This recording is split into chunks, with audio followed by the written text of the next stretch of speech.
Selamat pagi Bapak Ibu dan Saudari yang dikasihi oleh Tuhan Yesus Kristus. Shalom. Kita bersyukur karena Tuhan selalu baik buat kita. Selamat datang bagi Bapak Ibu yang mungkin ada yang baru pertama kali hadir dalam ibadah di tempat ini. Kita baru mengadakan satu kali ibadah setiap jam 10 pagi. Juga welcome bagi saudara yang mengikuti ibadah melalui online, YouTube. Biarlah Tuhan selalu memberkati kita semua. Hari Kamis yang lalu Presiden Direktur dari Sumarekon Group dari Jakarta datang mengunjungi tempat ini. Karena pada waktu peresmian beliau tidak sempat hadir, jadi jajarannya datang dan saya mengantarkan melihat beberapa tempat. Dan dia memberikan komentar, waduh bagus sekali tempat ini. Karpetnya juga empuk banget katanya. Sound system dan akustiknya juga sangat bagus. Jadi dipersiapkan dengan proper, dengan bagus. Dan setiap minggu menjadi worship place, tempat penyembahan kita kepada Tuhan. Karena Raja di atas segala raja harus ditinggikan nomor 1. Haleluya. Sudah ada beberapa rencana konser-konser akan diadakan di tempat ini, saudara-saudara. Dan saya percaya itu juga akan menjadi berkat untuk kota Bandung ini. Dan kita masih terus melakukan perbaikan, penambahan. Lampu ke arah depan akan lebih dipertajam supaya lebih jelas. Nanti di kiri kanan akan ada gambar yang zoom atau video yang zoom sehingga yang WL-nya dan sebagainya akan lebih nampak. Kita sedang terus atur. Di depan nanti barangnya sudah datang, LED-nya kami pesan dari China, baru datang beberapa hari yang lalu. Jadi di depan rencananya akan ada LED besar yang sifatnya 3D. Jadi nanti barangkali ada Yunus ditelan ikan besar dan dimuntahkan, jadi orangnya kelihatan keluar begitu saudara. Supaya semua orang yang lewat bisa merasa ingin tahu ada apa ya di sini dan mereka bisa datang. Dan kita juga sedang melanjutkan pembangunan, jadi masih banyak yang harus kita kerjakan. Ini lantai dasar dan lantai 1 selesai, beberapa hal masih ditata. Kita akan masuk lantai 2, itu ruangan sekolah minggu dan sebagainya. Lalu lantai 3 di atas sini ada ruangan untuk teens dan youth. Jadi kita buat semuanya ruangan yang banyak dan besar sehingga akan ada tempat bermain dan sebagainya. Saya lagi berpikir di bawah mungkin kita akan buka playgroup dan TK Kristen. Kira-kira kalau buka playgroup sama TK ada yang berminat nggak ya? Kira-kira saudara berminat mau dukung? Haleluya, puji Tuhan. Kalau banyak yang berminat kita mulai. Playgroup dan TK Kristen di bawah. Haleluya. Dan di ruangan sebelah ini ada gedung 4 lantai. Besar dan panjang saudara. Saya rencana akan memindahkan STT Karisma di tempat ini. Baik ruangan perkuliahan untuk dosen dan juga asrama yang ada. Dan saya ingin mendidik anak-anak muda dari seluruh Indonesia gimana jadi pendeta yang diurapi dan diberkati Tuhan. Gimana jadi guru agama yang bisa jadi berkat. Nanti pusat pelatihannya di samping sini. Kita akan pindahkan dari Mekarwangi ke sini.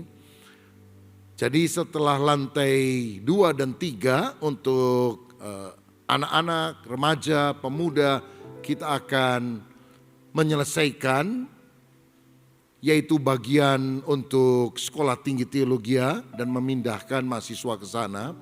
Baru kemudian kita akan ke depan karena itu ada plaza besar sekali dan akan ada museum Alkitab, theme park, Bible park di sana. Kita terus komunikasi karena konsultan kita orang Amerika, saudara-saudara, selalu tiap bulan Zoom dan sebagainya. Kita berunding tentang hal itu. Dan bagian atas semua konstruksi sudah jadi, tinggal finishingnya. Tapi ini bagian paling sulit, tolong saudara doakan, karena kita mau pakai teknologi yang terkini, dan itu bagian yang paling sulit. Kita harapkan itu menjadi sebuah tempat edutainment di kota Bandung, sehingga orang-orang akan datang, dan kita memang minta konsultannya, dia buat lebih dari 20 theme park yang ada di Amerika Serikat. Orang Kristen. Dan dia pernah datang ke sini, ke Bandung. Karena saya mau semuanya world class. Semua yang terbaik untuk Tuhan. Karena kita tidak hanya ingin memberitakan Injil lewat khotbah pada hari Minggu, tapi melalui art, entertainment, seni, budaya. Dan nanti akan ada pagelaran drama musikal, teater, dan beberapa bulan yang akan datang saya akan mengutus beberapa orang belajar beberapa waktu di Amerika Serikat supaya mereka bisa belajar bagaimana cara Broadway dan sebagainya mengelola teater dengan bagus. Dan saya percaya bahwa kita harus melakukan yang terbaik untuk kemuliaan nama Tuhan. Ini perlu doa, daya, dan dana yang sangat besar. Tapi kalau kita bisa sampai pada titik ini, Ebenezer, Tuhan luar biasa. Sampai di sini Tuhan telah menuntun kita, dan Dia akan tuntun kita sampai hari-hari yang akan datang. Jadi rencana nanti hamba-hamba Tuhan, calon-calon hamba Tuhan yang dilatih jadi pendeta, jadi pemberita Injil, guru agama, dan sebagainya. Kita juga ada jurusan counseling Kristen, psikologi Kristen, dan mereka akan menjadi konselor-konselor dengan sertifikasi nasional. Tapi mahasiswa S1 rencananya banyak dari daerah juga, mereka biasanya suka minta beasiswa. Nanti kita nggak kasih beasiswa, saudara-saudara. Bukan karena tempatnya bagus, tapi mereka mesti kerja. Jadi pemain teater dan sebagainya, dilatih, disiapkan, supaya semua bakat akan berkembang. Mereka akan menjadi orang yang menuntun para tamu-tamu untuk masuk ke setiap ruangan yang ada di Bible Museum yang ada untuk memberikan penjelasan tentang apa yang ada, tentu tentang Yesus Kristus. Sehingga mereka bisa mendapatkan uang saku untuk membiayai perkuliahannya. Karena itu mengapa saya mau pindahkan semuanya ke sini, supaya di kompleks ini menjadi perpaduan satu kompleks yang bisa menjadi center. Kita akan buat macam-macam event di sini, menggambar untuk anak-anak, menari, singers, nyanyi dan sebagainya, singing contest atau apapun juga. Dan di bawah rencananya akan ada food court, restoran, cafe, supaya ini menjadi center yang setiap hari akan buka. Doakan saudara-saudara supaya mereka juga bisa datang ke tempat ini dan menikmati banyak hal. Di bagian depan itu saya merencanakan ada plaza besar sekali. Ada budaya Indonesia, ada tarian-tarian daerah dari Sabang sampai Merauke, terutama budaya Sunda. Ada angklung, calung, bobodoran, tarian, dan sebagainya. Supaya orang kalau ke Bandung, tamu-tamu agak kesulitan, saudara. Di mana ya budaya Sunda bisa dilihat di Bandung ini agak terbatas. Saungmang Ujo salah satu yang bagus. Ya, tapi agak jauh kan dari tempat ini. Jadi kita mau Tuhan juga bekerja melalui keindahan seni. Unsur okultisme tentu kita tidak suka, kita tolak. Tapi yang art kita mau gabungkan. Dan kita masih membutuhkan orang-orang muda yang memang kreatif dalam dunia digital dan sebagainya untuk kita sama-sama bisa melayani Tuhan di tempat ini. Saya percaya Tuhan sedang melakukan sesuatu yang besar dan luar biasa. Dan kita bersyukur kita dipercaya oleh Tuhan untuk mengelola hal tersebut. Kita bukan orang hebat, orang biasa. Tapi ketika kita taat, Tuhan membuka pintu-pintu mujizat. Saya juga tidak pernah menduga bahwa WUS akan sampai dekat sini. Saya sudah dengar lama bahwa Wus akan sampai di Padalarang, kita semua tahu. Tapi kemudian pembangunannya sampai ke Tegaluar. Dan cuma 10 menit dari sini. Jadi sangat dekat sekali. Tuhan berjalan di depan kita. Kalau ini bukan proyek kita, tapi proyek Tuhan. Apa yang tidak pernah dilihat mata, didengar telinga, tidak pernah timbul dalam hati, semua Allah sediakan bagi setiap orang yang mengasihi. Bapak Ibu Saudara yang hadir, ajak teman-teman lebih banyak lagi, sebab masih banyak space di mana kita bisa duduk. Dan mari melayani Tuhan. Mesti ada pembinaan terlebih dahulu. Kita sebut SMK, saya murid Kristus. Mesti ada komunitas sel. Kita sebut sebagai BCOM, Battle Community. Saudara mesti tergabung di dalamnya, mengalami proses pembentukan Tuhan, dan melayani bukan menonjolkan karunia, melayani karena kita cinta Tuhan.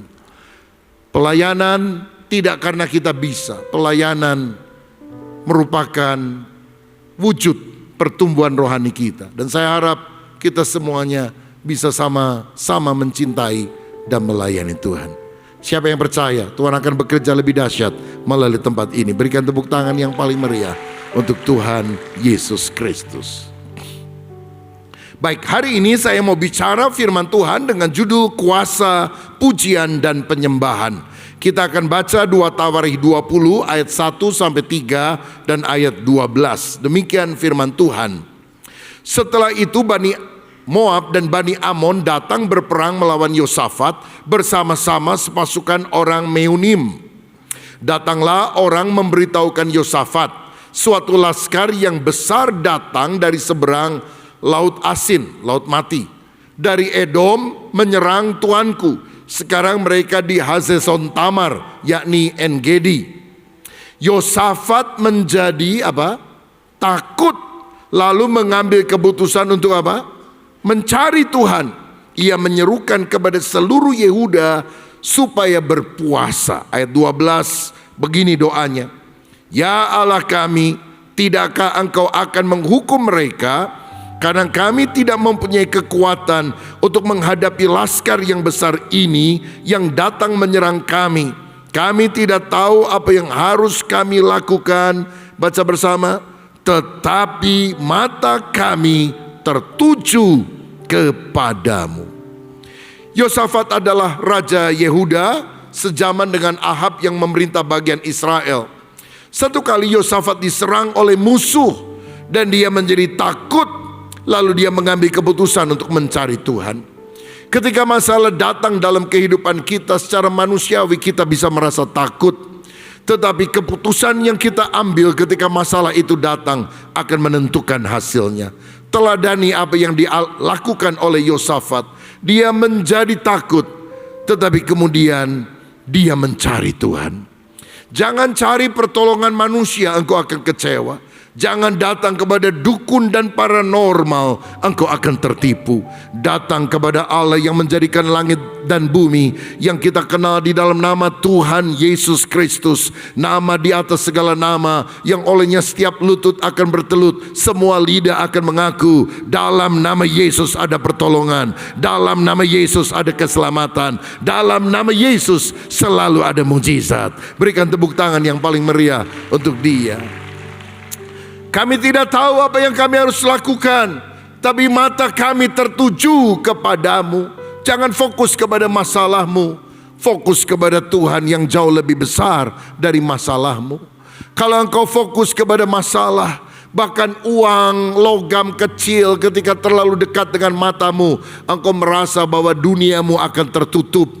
Tapi ketika engkau taruh uang logam itu jauh di sana dan menghadirkan Tuhan dekat dengan hidup saudara, maka uang logam itu tidak akan nampak, karena kemuliaan Tuhan akan meliputi seluruh kehidupan kita. Dan ketika kita mencari Tuhan, Tuhan berfirman melalui nabinya di ayat 17. Dalam peperangan ini tidak usah kamu bertempur, hai Yehuda dan Yerusalem, tinggallah berdiri di tempatmu dan lihatlah bagaimana Tuhan memberikan kemenangan kepadamu.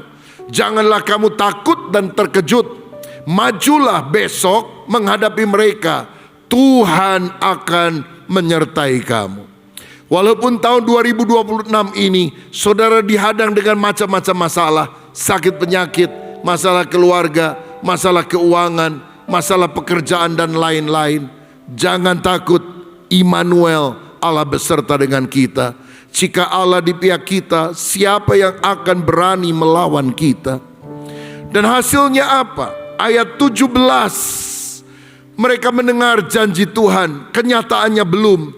Tapi ayat 27, setelah proses peperangan terjadi, hasilnya ini, pulanglah sekalian orang Yehuda dan Yerusalem dengan Yosafat di depan. Mereka kembali ke Yerusalem dengan sukacita, karena Tuhan telah membuat mereka bersukacita. Karena apa? Kekalahan musuh mereka. Ayat 12, kami tidak tahu apa yang kami harus lakukan, tapi mata kami tertuju kepadamu. Ayat 17, datang firman Tuhan, percaya, aku menyertai dan memberikan kemenangan. Prosesnya ayat 17 sampai 27, pertempuran yang terjadi. Tapi hasilnya ayat 27 tadi, mereka pulang dengan sukacita karena kekalahan para musuhnya. Apa kunci kemenangannya? Terletak pada ayat 17 sampai ayat 27. Dan kuncinya kalau saya bisa simpulkan adalah pujian dan penyembahan. Sehingga Allah benar-benar hadir, Allah benar-benar bertindak dengan kuasanya. Ada beberapa hamba Tuhan yang Tuhan urapi menyampaikan pandangan mereka tentang pujian penyembahan. A.W. Tozer pernah berkata, penyembahan adalah tujuan utama penciptaan manusia. Kenapa Tuhan menciptakan manusia? Supaya kita bisa menyembah Dia. Kita tidak diciptakan untuk menjadi mesin pencetak uang yang selalu mencetak uang dari sejak muda sampai tua sampai kita mati. Kita diciptakan untuk menyembah. Karena dalam kekekalan kita akan menyembah Dia selama-lamanya. Charles Spurgeon pernah berkata, pujian adalah latihan bagi penghuni sorga. Apa yang kita akan lakukan di sorga? Menyembah Tuhan dalam kekekalan, bukan? Bukan cuma 1,5-2 jam seperti kita biasa ibadah. Bukan cuma 1 tahun. Tapi berabad-abad, bermiliar-miliar, bertriliun-triliun tahun tanpa henti memuji menyembah Tuhan. Saya agak heran melihat ada orang yang males ibadah tapi pengen masuk sorga. Ngapain kamu pengen masuk sorga? Bosen lo nanti. Ibadah 1,5 jam aja bosen, apalagi nanti masuk sorga.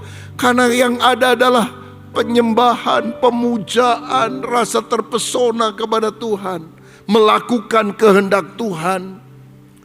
Memerintah sebagai raja bersama dengan Kristus. Dan apapun yang kita kerjakan, itu adalah penyembahan kepada Dia. Lah, kebaktian 1,5 jam aja malas, bosen, ngapain masuk surga? Makanya kita harus memiliki sikap hati yang berkenan kepada Tuhan, bahwa pujian adalah latihan bagi penghuni sorga. Jack Hayford berkata, penyembahan adalah jalan bagi kuasa kerajaan Allah untuk menginvasi bumi. Man's power sangat terbatas, God's power tanpa batas. Dan ketika kita yang terbatas berkata, Tuhan hadirlah. Waktu kita memuji menyembah, waktu kita berdoa, Tuhan mengintervensi bumi dengan kuasanya yang tanpa batas. Saya mengalami banyak sekali mujizat melalui pembangunan di tempat ini. Jemaat kita bukan jemaat yang semuanya orang-orang kaya, orang berada. Kita semua orang-orang sederhana. Berapa sih persembahan yang kita bisa berikan? Apalagi untuk membangun gedung sebesar ini. Dan beberapa kali kita kehabisan dana, tapi tidak pernah berhenti. Karena pada titik kritis selalu ada berkat Tuhan yang tidak pernah kita pikirkan itu terjadi. Tiba-tiba ada orang kasih emas 1 kilo, Ada orang kasih emas 12 kilo. Ada orang memberikan persembahan dalam jumlah sangat besar. Dan kita tidak tahu namanya, bendahara nggak tahu namanya. Karena setornya juga setor tunai. Yang nyetor itu pasti pegawainya. Waktu kita cek, bank bilang, wah nggak boleh tahu siapa orangnya. Saya khotbah di YouTube, saya khotbah di TV. Ada orang-orang kadang-kadang nyumbang, yang kita juga nggak tahu siapa dia. Saya pernah satu kali coba telusuri. Dan akhirnya saya cari di Instagram dan sebagainya. Saya direct message, WA. Bapak atau ibu ada sumbangan 1 miliar. Dan kami udah lacak dan sebagainya, namanya ini. Apakah bapak atau ibu? Itu juga coba-coba, saudara sekalian, benar atau tidak? Karena kita ingin memberikan surat tanda ucapan terima kasih kepada orang-orang yang menyumbang sebagai pertanggungjawaban administrasi. Dan akhirnya dia bilang, benar Pak, saya bukan jemaat Anda, saya tinggal di luar kota, tapi saya terberkati dengan khotbah-khotbah Anda di YouTube. Jadi saya juga sebetulnya tidak ingin ketahuan bahwa kami yang menyumbang. Dia juga tidak mau diumumkan namanya. Saya belajar satu hal, yang banyak ngomong jarang nyumbang, saudara. Yang diem-diem itu nyumbangnya radikal, haleluya. Nggak tahu gimana dengan jemaat di Sumarekon ini. Saya harap kita selalu punya hati bukan untuk menonjolkan diri, tetapi kita melakukan apa yang kita bisa untuk kemuliaan nama Tuhan. Sampai di sini Tuhan telah menolong. 23 Desember waktu peresmian kita batasi, yang diundang hanya yang datang hanya yang diundang. Kalau Natal 28 terbuka untuk siapa saja. Karena kapasitas tempat yang terbatas. Dan kita bersyukur karena para pejabat yang kita undang semua datang. Bapak Kapolda Jabar, Pangdam Siliwangi, Bapak Wali Kota, dari Ketua FKUB, Ketua MUI, Ketua dari Kementerian Agama, seluruh aparat-aparat yang lain. Dan yang terakhir walaupun agak lambat, Kang Deddy Mulyadi, Gubernur Jawa Barat, bisa hadir memberikan sambutan. Saya bersyukur karena Tuhan baik. Tidak mudah mengundang wali kota, gubernur, pangdam, kapolda, dan semua jajaran yang lain hadir dalam sebuah event. Anugerah Tuhan besar, Tuhan baik, Tuhan luar biasa. Saudara-saudara, makanya kita percaya invasi kuasa Allah terjadi waktu kita menjadi umat yang suka memuji dan menyembah Dia. D.L. Moody pernah berkata, saya belum pernah bertemu dengan orang yang dipenuhi dengan Roh Kudus yang tidak suka menyanyi. Saudara-saudara, kalau kita ingin penuh dengan Roh Kudus, buka hati, dan Tuhan akan memberikan kidung pujian, nyanyian rohani, mazmur di dalam hati kita untuk kita memuliakan Tuhan. Makanya setiap kali saudara datang dalam ibadah, persiapkan hati kita untuk menyembah Tuhan. Kita datang bukan hanya untuk dengar khotbah, kita datang untuk memuja Tuhan. Kira-kira event apa yang paling menarik hati Tuhan untuk hadir dalam sebuah ibadah? Apa tadi pagi dia bilang sama malaikatnya, Kat, aku pengen datang hadir di GBI Bethel Sumarekon karena pengkhotbah favorit saya, Rubin Adi Abraham, akan khotbah di sana. Apa kira-kira Tuhan akan ngomong seperti itu? Tentu tidak. Kalau saya khotbah, pendeta manapun khotbah, banyak kelirunya, banyak salahnya. Tapi mungkin dia akan berkata, aku akan hadir dalam ibadah di GBI Bethel Sumarekon karena umatku, anak-anakku datang dengan hati yang terbuka, memuji, menyembahku, dan itu sangat menyukakan hatiku. Tuhan lebih suka pujian penyembahan daripada khotbah hamba Tuhan terkenal manapun di dunia ini. Bagian yang terbaik yang kita bisa lakukan waktu kita sujud menyembah, waktu kita memuliakan Dia, Raja di atas segala raja. Saudara-saudara, Tadi saya berkata bahwa dari ayat 17 sampai 27 ada kunci untuk kemenangan, pujian, penyembahan, dan tentu ada doa di dalamnya. Nah, apa yang terjadi? Saya akan bacakan ayat 18 sampai 22. 2 Tawari 20 ayat 18 sampai 22. Dikatakan begini, lalu berlututlah Yosafat dengan mukanya ke tanah, seluruh Yehuda dan penduduk Yerusalem pun sujud di hadapan Tuhan dan menyembah kepadanya. Kemudian orang Lewi dari Bani Kehat dan Bani Korah bangkit berdiri untuk menyanyikan puji-pujian bagi Tuhan Allah Israel dengan suara yang sangat nyaring. Keesokan harinya pagi-pagi mereka maju menuju padang gurun Tekoa.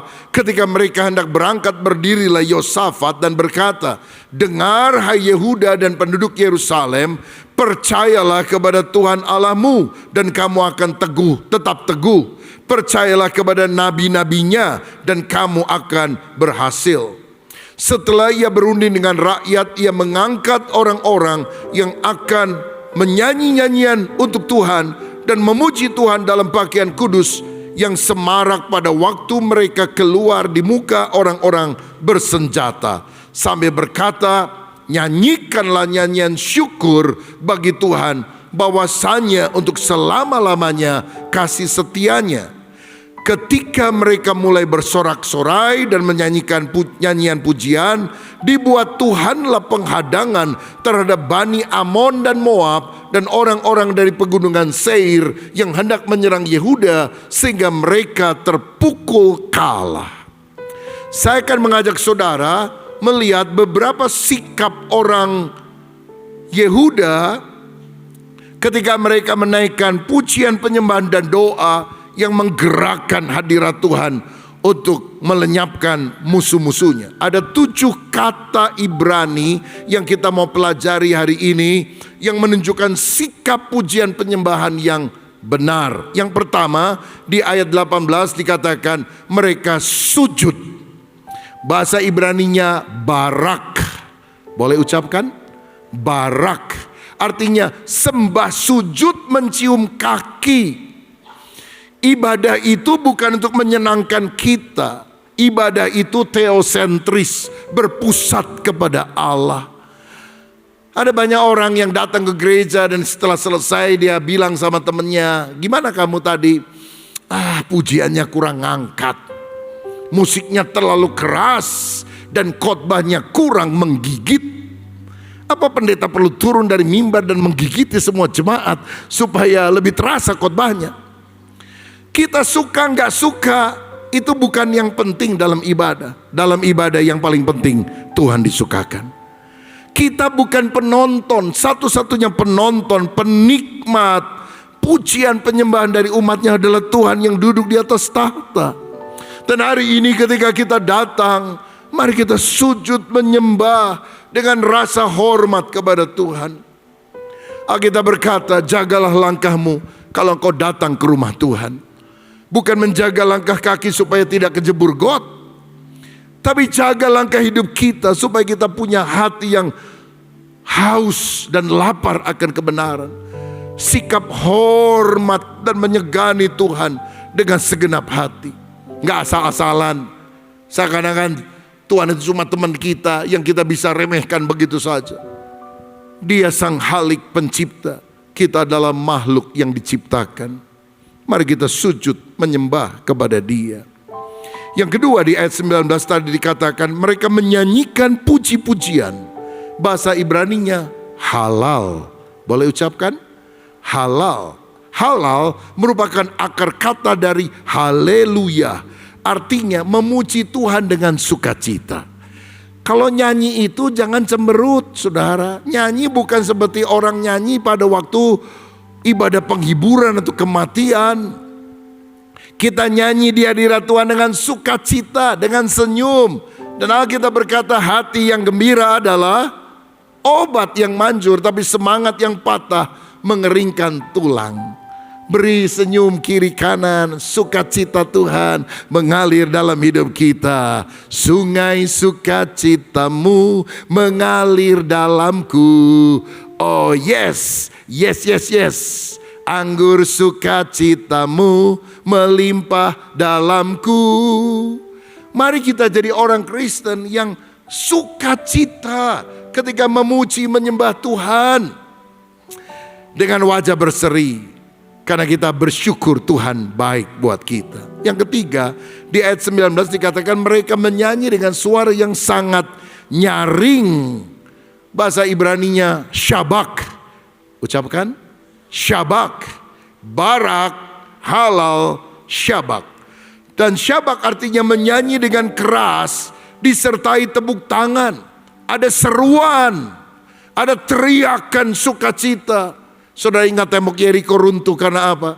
Ketika orang mengitarinya 7 hari 13 kali bersorak, tembok itu rubuh. Artinya kalau nyanyi semangat, sukacita, semangat, nyanyi dengan keras. Yang nyanyi keras bukan hanya yang di panggung, WL dan singers. Yang menyanyi dengan suara keras adalah kita, semangat. Sampai teman kiri kanan mendengar suara saudara. Aduh tapi suara saya jelek. Gak apa-apa, Tuhan lihat hati saudara. Dan kalau engkau punya masalah, tetap nyanyi memuji Tuhan dengan suara keras. Kenapa? Karena waktu engkau menyanyi dengan suara keras, engkau akan sadar suaramu lebih parah dari masalahmu, saudara. Dan akan ada sedikit penghiburan dalam hidup saudara. Saudara, makanya kita menyanyi dengan keras, dengan disertai tepuk tangan. Kenapa gereja kita bertepuk tangan waktu pujian? Karena ada gereja lain yang tidak terbiasa bertepuk tangan. Bukan karena kita GBI, Pentakosta, yang lain mungkin Katolik, Protestan, bukan itu. Tetapi Mazmur 47 ayat 2 berkata demikian. Hai segala bangsa, bertepuk tanganlah, alu-alukanlah Allah dengan sorak-sorai. Jadi karena ini adalah perintah Alkitab, maka kita bertepuk tangan. Ada yang bilang gak usah tepuk tangan, itu Roh Kudus seperti burung merpati, ditepok-tepok pergi dia. Tapi jelas saja waktu kita memuji menyembah Tuhan, justru Roh Kudus akan hadir menjamah hidup kita. Cara saudara tepuk tangan terserah. Saya kadang-kadang lihat kalau ada jemaat tepuk tangannya bisa beda-beda. Ada yang begini, haleluya, haleluya, haleluya. Tukang ngocok kartu rupanya dulu saudara sebelum bertobat. Ada yang begini, haleluya, haleluya. Di rumah banyak nyamuk, jadi rupanya dia sambil matiin nyamuk itu.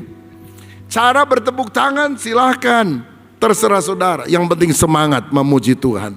Jadi kenapa kita bersujud, mencium kaki? Karena barak, menghormati Tuhan.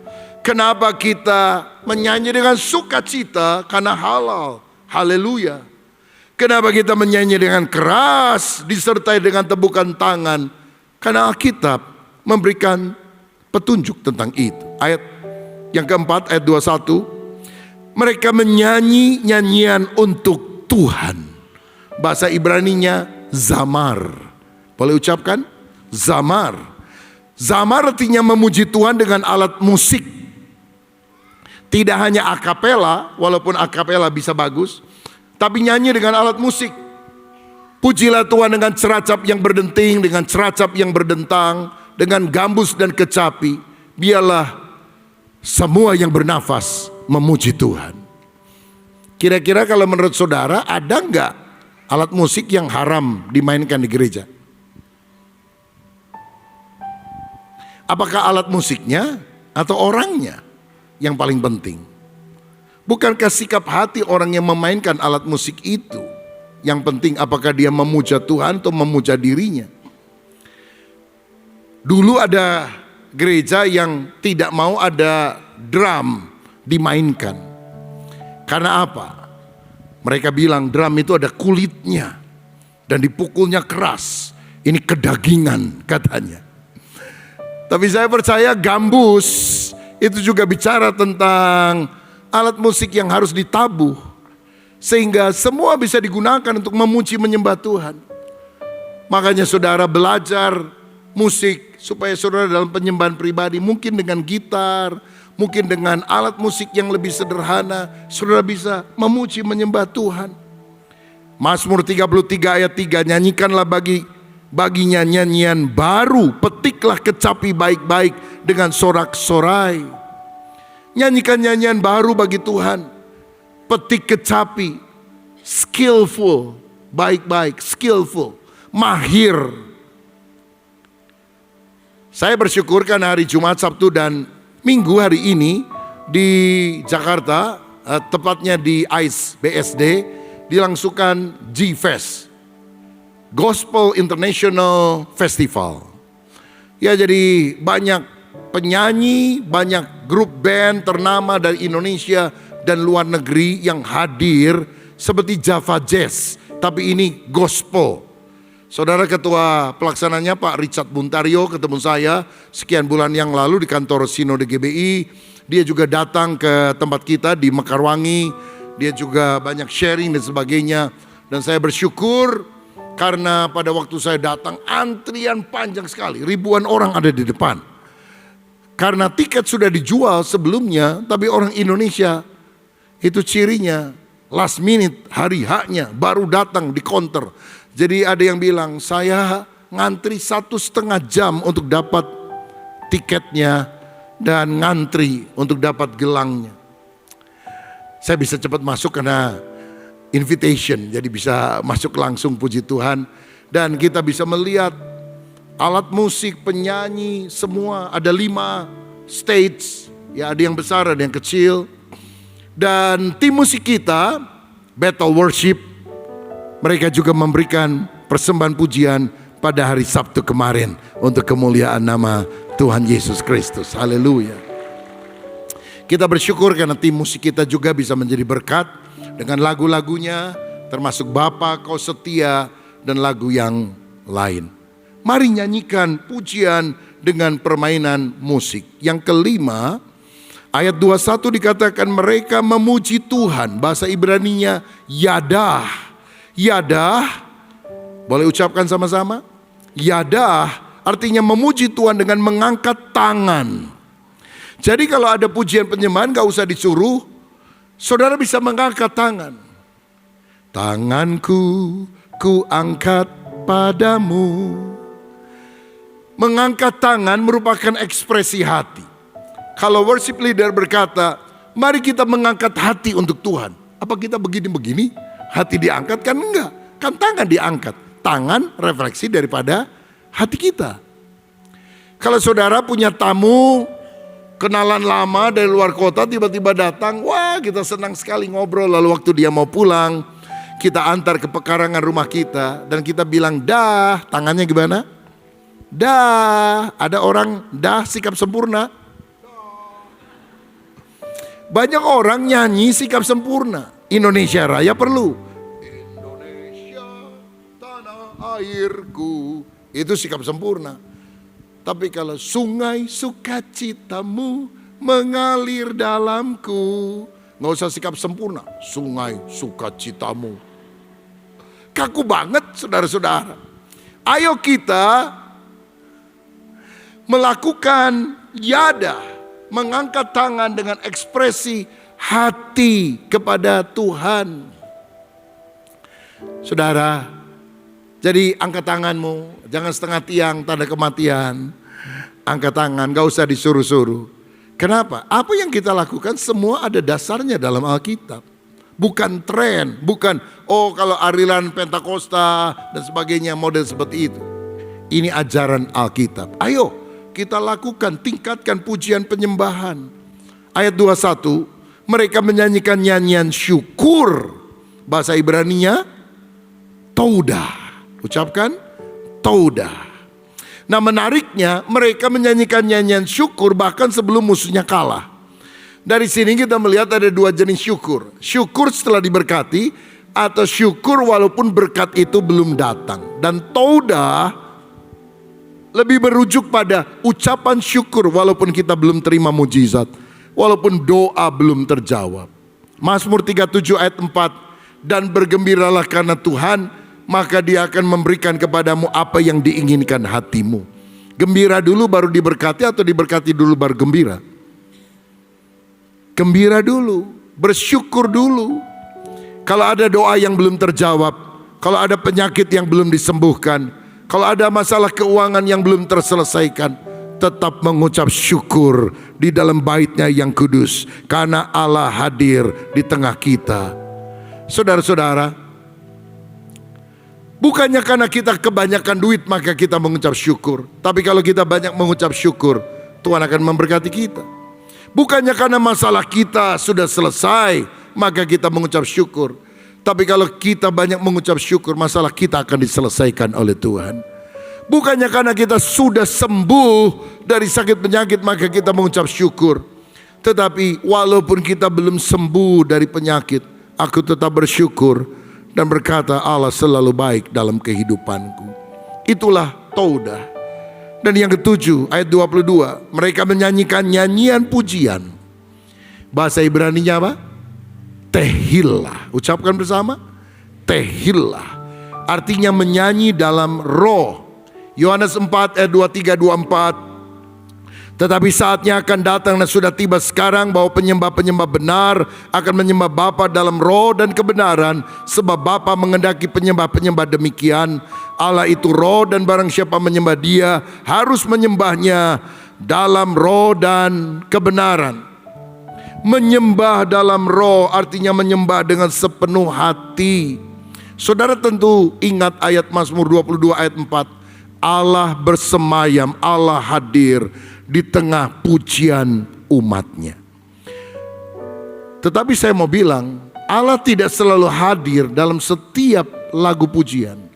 Allah hadir ketika pujian itu dalam bahasa aslinya tehillah. Ketika kita menyanyi dengan segenap hati, ketika kita menyanyi dalam roh, Allah berjanji aku bersemayam dalam tehillah, bukan dalam bentuk yang lain.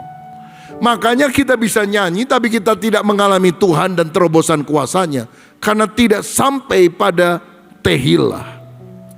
Alkitab mengajar kita untuk menyanyi dengan segenap hati, menyanyi dalam roh, tehillah. Bukan asal-asalan. Jangan bawa lagi persembahan yang tidak sungguh-sungguh, kata Yesaya, karena baunya adalah kejijikan bagiku. Tapi kalau tehillah, hati Tuhan tergetar. Dan tehillah ini membawa kita dalam pengertian yang lebih dalam. Bukan hanya praise, tapi worship, penyembahan. Apa itu pujian? Pujian atau praise artinya merayakan, celebrate apa yang Tuhan lakukan dalam hidup kita. Kita memuji Tuhan karena karyanya, karena kebaikannya, karena perbuatan tangannya. Tapi penyembahan atau worship itu bicara soal memuja pribadinya. Kita menyembah bukan karena Dia memberkati kita. Kita menyembah karena siapa Tuhan itu. Ini penyembahan yang intim, yang mendalam. Bukan mencari perbuatan tangannya, mengejar berkatnya, tapi menatap wajahnya, menikmati hadiratnya, menimbulkan penyerahan diri total kita kepadanya. Makanya jangan hanya menyanyi, tapi menyembah di dalam roh. Dalam setiap ibadah selalu ada pujian. Tapi saya mau ajak saudara masuk dalam dimensi yang lebih intim, lebih dalam. Berikan waktu untuk menyembah Tuhan. Setelah selesai lagu apapun, nyembah Tuhan Engkau baik, kasih-Mu kekal, Engkau baik Tuhan, kami bersyukur. Kalau ada di antara saudara mendapat karunia bahasa roh, gunakan untuk menyembah Tuhan. Dan orang yang berbahasa roh tidak lebih rohani dari yang tidak berbahasa roh, karena itu gift, anugerah Tuhan. Tapi gunakan untuk mengangkat hati kepada Dia. Tuhan ngerti semua bahasa. Mau bahasa Indonesia Tuhan ngerti, pakai bahasa Sunda Tuhan ngerti, bahasa roh Dia tahu, bahasa tetesan air mata pun Dia paham. Asal tehillah, menyembah dari hati. Lakukan. Alkitab menyebutnya dengan istilah bermazmur. Mazmur di Alkitab itu bukan tulisan, catatan, bacaan, tapi itu lagu. Cara melakukannya kita nggak tahu karena zaman dulu nggak ada rekaman. Tapi itu lagu, saudara. Daud mengarang bukan tulisan, tapi lagu. Kalau Kejadian itu catatan, pada mulanya Allah menjadikan langit dan bumi. Gak perlu dilakukan. Pada mulanya Allah menjadikan langit dan bumi. Bumi belum berbentuk, gelap gulita meliputi samudra raya. Dek-dek jreng, Gatot kaca turun dari kayangan. Gak usah begitu. Tapi kalau Mazmur memang harus dilakukan. Lagunya gimana? Gak tahu. Makanya kita bisa mengangkat hati dan menyanyikannya. Umat Islam menyebutnya dengan istilah mengaji. Tapi ingat, Kristen 7 abad, 6-7 abad lebih awal dari Islam. Dan itu biasa dilakukan oleh gereja mula-mula. Mereka kalau membaca kitab suci dalam bahasa Ibrani, Yunani, bahasa Arab, bahasa Aram dan sebagainya, mereka menyanyikannya. Kalau saudara kita kan lihat tulisan Allahu Akbar, Allahu Akbar, Allahu Akbar. Kan gak dibaca saja, tapi mereka melakukannya. Allahu Akbar, Allahu Akbar, Allahu Akbar. Kita nyaut namanya Yesus, Allah yang besar. Saudara-saudara, kita juga bermazmur, dan Daud itu hidup jauh sebelum Kristen dan Islam muncul. Nyembah Tuhan. Jadi saudara bisa bilang, Tuhan Engkau baik, Tuhan Engkau baik, Tuhan Engkau baik. Tapi kalau dilakukan kan lebih enak, lebih meresap. Tuhan Engkau baik, Tuhan Engkau baik, Tuhan Engkau sangat baik. Notnya gimana? Atur-atur aja sendiri. Yang penting hati terangkat kepada Tuhan. Belajar menyembah. Itu bagian yang membuat hati kita melekat lebih dalam kepada Dia. Semua bisa menyanyi, tapi sebagian bisa menyembah. Dan Tuhan mau ajak kita, Tehillah. Tuhan hanya janji, aku hadir di tengah pujian umatku. Pujian di situ, Tehillah. Makanya kenapa kita nyanyi tapi gak rasa hadirat Tuhan? Karena gak Tehillah. Tehillah bicara soal worship, penyembahan. Jangan hanya menyanyi, tapi mulai menyembah. Bagian terakhir, hasilnya kemenangan atas musuh Tuhan berikan. Musuhnya saling tikam dan orang Israel menang karena anugerah Tuhan. Saya percaya kalau kita hidup dalam doa pujian penyembahan, Tuhan akan berikan kemenangan. Musuh kita bukan mertua kita. Musuh kita adalah si iblis yang kita harus kalahkan. Hasilnya kelimpahan berkat. Mereka menjarah harta milik musuh-musuh mereka. Sampai 3 hari mereka gak habis-habis menjarah. Karena yang mereka bisa bawa itu sedikit dibandingkan dengan apa yang mereka bisa jarah. Di tengah masa sulit, ketika kita hidup dalam doa pujian penyembahan, selalu ada berkat yang Tuhan berikan. Yang luar biasa ayat 29. Ketakutan yang dari Allah menghinggapi semua kerajaan negeri-negeri lain ketika mereka mendengar bahwa Tuhan yang berperang melawan musuh-musuh Israel.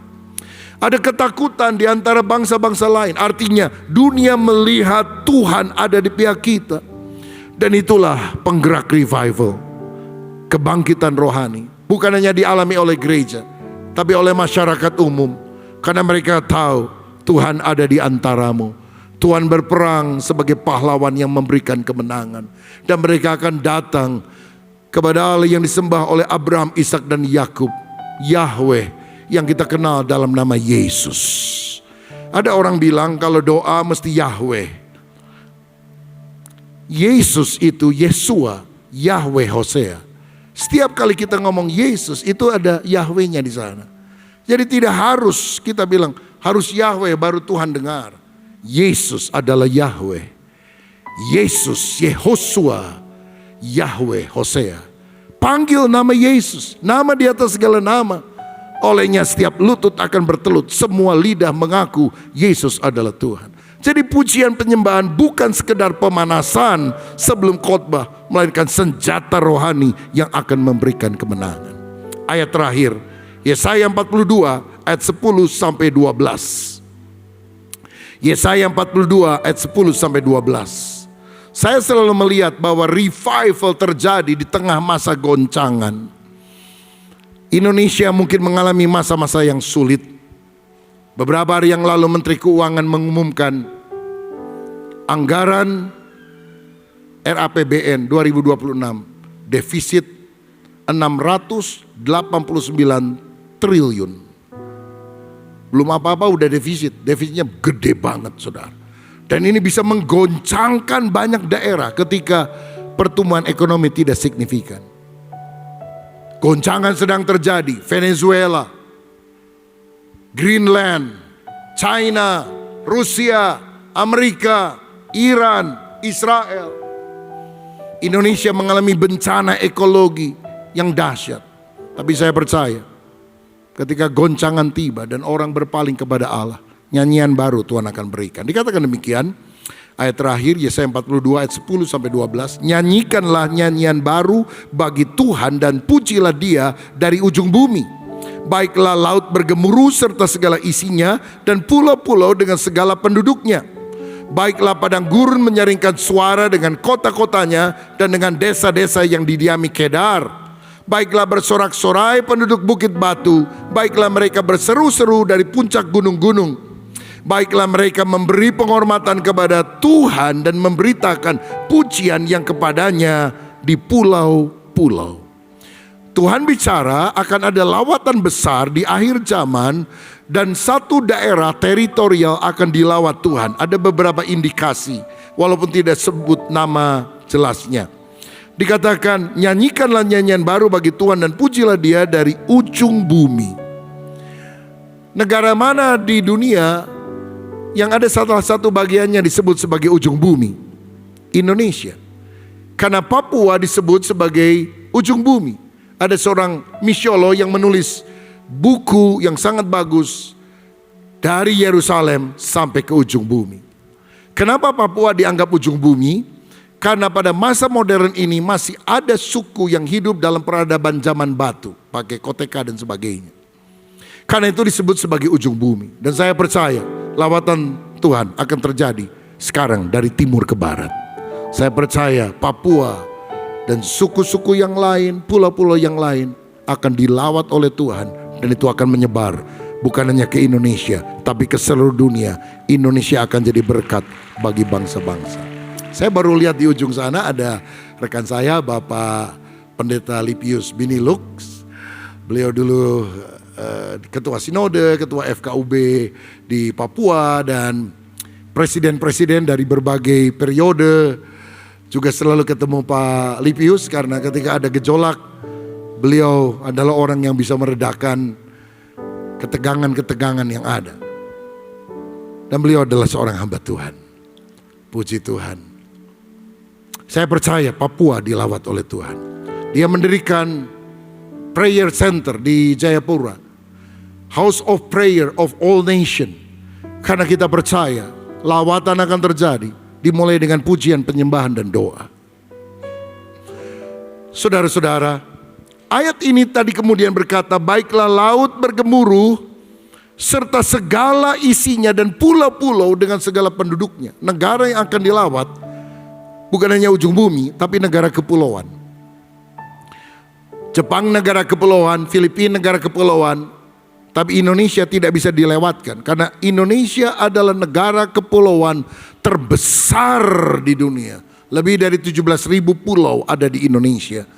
Jadi kalau Tuhan melawat daerah kepulauan, kita bisa berdoa. Jangan lupa Tuhan, Indonesia negara kepulauan terbesar.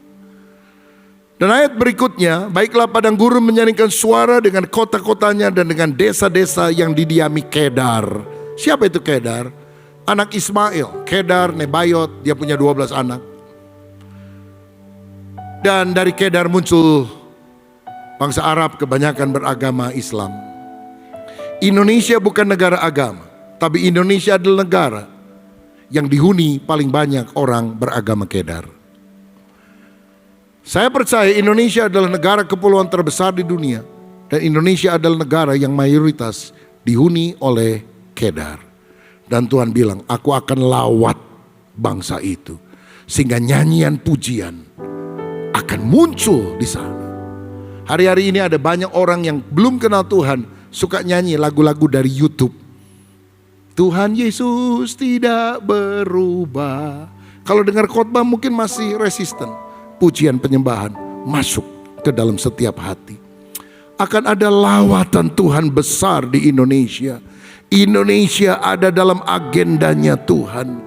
Dan nyanyian baru akan muncul. Saya suka iri kalau saya baca Alkitab. Kenapa Mesir ada di Alkitab? Kenapa Israel dicatat di Alkitab? Kenapa Iran, namanya dulu Persia, ada di Alkitab? Kenapa Indonesia tidak ada?